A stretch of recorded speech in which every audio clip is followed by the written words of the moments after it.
आ गए सर।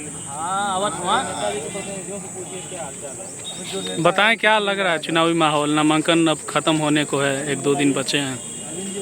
एकदम मस्त है सब। सही बताओ क्या पूछ रहे हैं? पूछ रहे हैं कैसा माहौल है बालकृष्ण चौहान का? माहौल बहुत बढ़िया है। हम चुनाव जीतेंगे जिस तरह हम 1999 में चुनाव।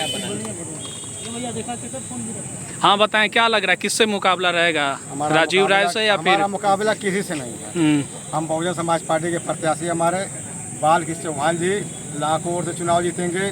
वो लोग शुरुआत की ओर जितना वोट पाएंगे उतने वोट से हमारे प्रत्याशी बालकृष्ण चौहान जी शुरुआत करेंगे। हमारी शुरुआत घोसी लोकसभा में 3 लाख वोट से है और हम लगभग 5 लाख वोट पा करके चुनाव जीतेंगे। सुभाषपा के नेता तो कह रहे हैं कि बालकृष्ण चौहान इतना बुजुर्ग हो गए हैं, सीढ़ी नहीं चढ़ पाते, वो संसद कैसे चढ़ेंगे? कितना बुजुर्ग हो गए?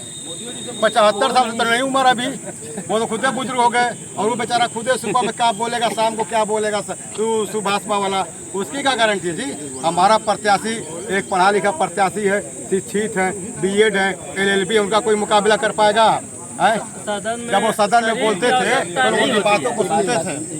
जब सदन में बोलते थे तो अटल बिहारी वाजपेयी जी उनकी बातों को सुनते थे। लोग उनकी बातों को जो सुन करके सहमति देते थे कि हाँ सही बात है कि आप जो है देश की समस्या को रखने का काम करते हैं। उन्होंने बुनकर समाज की बात को रखा, उन्होंने पिछड़े समाज की बात को रखा, उन्होंने ये पेट्रोल टंकी में आरक्षण दिलाने का काम किया। बालकृष्ण चौहान जी एक विद्वान प्रत्याशी। ये बताइए, घोसी और मऊ में जैसे कि दारा सिंह चौहान हुए, फागू चौहान, तो और भी दिग्गज नेता रहे हैं, उनके सामने कहीं वो लोग भाजपा से जुड़े हैं तो कहीं चौहान वोट हमारे भाजपा और न चला जाए? बसपा ही की देन है कि वो नेता बन गए। हमारे पार्टी में हरिनाथ जी हैं बड़े नेता, क्या बात करें, आज सरकार बन के मंत्री बन जाएंगे। अभी भरत राजभर जी हमारे नेता, D.R. साहनी जी है, हमारे नेता साहू जी है, बड़े बड़े नेता हैं। आज अगर सरकार बन जाए तो ये मंत्री बन जाएंगे, विधायक बन जाएंगे, MP बन जाएंगे।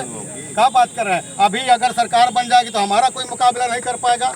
मैं चैलेंज के साथ कह रहा हूँ। सबका खाता BSP से, दारा सिंह, हाँ सबका खाता BSP से है। ये लोग जब आए थे BSP में दारा चौहान जी तो टूटा चप्पल पहन के आए थे।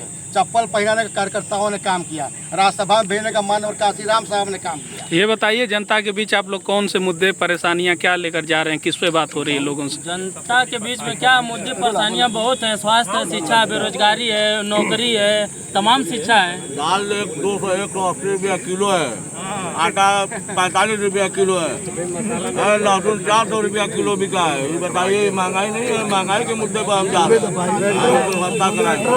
जिसको भारतीय जनता पार्टी अपनी रीढ़ की हड्डी कह रहा है वो दिन रात करा रहा है व्यापारी समाज। कल व्यापारी सम्मेलन हुआ था तो भाजपा व्यापार मंडल